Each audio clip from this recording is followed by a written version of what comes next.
კიბოს დაავადებების სამკურნალო ხერხების ძიებაში მეცნიერებმა მნიშვნელოვანი ნაბიჯი გადადგეს. ხელსაწყოს სახით მცენარის დამაავადებელი ვირუსების გამოყენება დაიწყეს. კალიფორნიის სან-დიეგოს უნივერსიტეტში ჩატარებულმა კვლევამ აჩვენა, რომ ამგვარი ვირუსი შეიძლება გამოყენებული იქნას კიბოს მეტასტატიკური სახეობების სამკურნალოდ, ჯერჯერობით თაგვებში.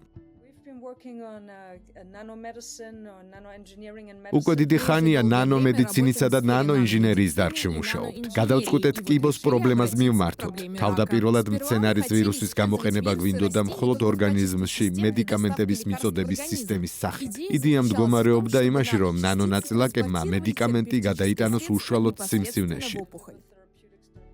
თუმცა მოულოდნელად მეცნიერებმა აღმოაჩინეს, რომ ვირუსს არა მხოლოდ სიმსივნესთან მედიკამენტის გადატანა შეუძლია, ასევე კიბოსთან დამოუკიდებლად ბრძოლაც.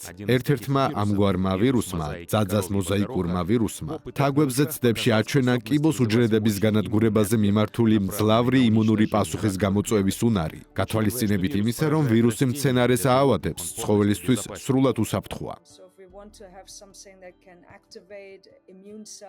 იმუნური უჯრედების ასამოქმედებლად და იმუნური პასუხის გამოსაწვევად ბუნებრივი ნანონაწილაკები საუკეთესოდ ესადაგება. ვინაიდან ადამიანის ან სხვა ძუძუმწოვრების იმუნიტეტისთვის ისევე გამოიყურება, როგორც ცხოველური ვირუსი, ასე რომ დავალების შესასრულებლად ძალიან ეფექტურია. მცენარის ვირუსის გამოყენების ძირითადი მიდგომა მდგომარეობს სიმსივნეში პირდაპირ ინიექციაში, რაც კიბოსთან უშუალო სიახლოვეს იმუნური უჯრედების ამოქმედების საშუალებას იძლევა. იმუნური სისტემისგან დამალული ეგრეთ წოდებული ცივი სიმსივნისგან ცხელში გადაქცევას იწვევს, რომელსაც იმუნური უჯრედები აქტიურად უტევენ.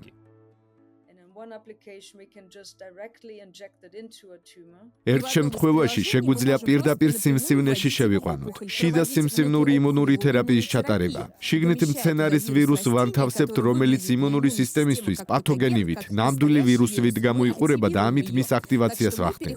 ასე რომ ცივი სიმსივნური მიკროგარემოდან გადავდივართ ცხელ მიკროგარემოში, რომელიც იმუნური უჯრედებით არის სავსე.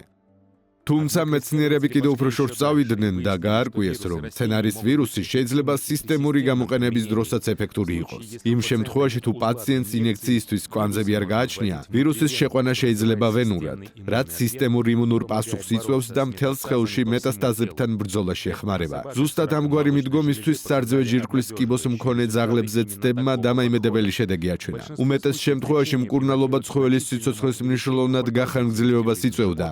ასევე ქირურგიული ჩარევის შემდეგ გამეორების ალბათობის შემცირებას. როგორც წესი, თუ მხოლოდ ოპერაცია ტარდება, მაშინ თითქმის ყოველთვის სიმსივნე ბრუნდება, დაავადების განმეორება ხდება, რის შედეგადაც ცხოველი 1-2 წელში დაავადებისგან მკვდებოდა. ძაღლის შემთხვევაში, რომელსაც ძაძას ვირუსით ვემკურნალობდით, 18-დან 17 ცხოველი 5 წლის შემდეგაც ცოცხალი იყო.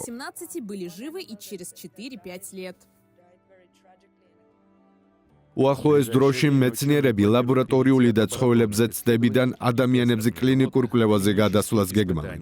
ფინანსირება უკვე მიიღეს და აშშ-ის დაავადებათა მართვის სამსახურთან შემდგომი ნაბიჯების შეთანხმების მზადება დაიწყეს. თუ ყველაფერი გეგმის თანახმად წარიმართება, კლინიკური კვლევა შეიძლება უახლოეს 1-2 წელში დაიწყოს. Андрей Деркач, Сергей Дагатарь, специально для программы «Детали».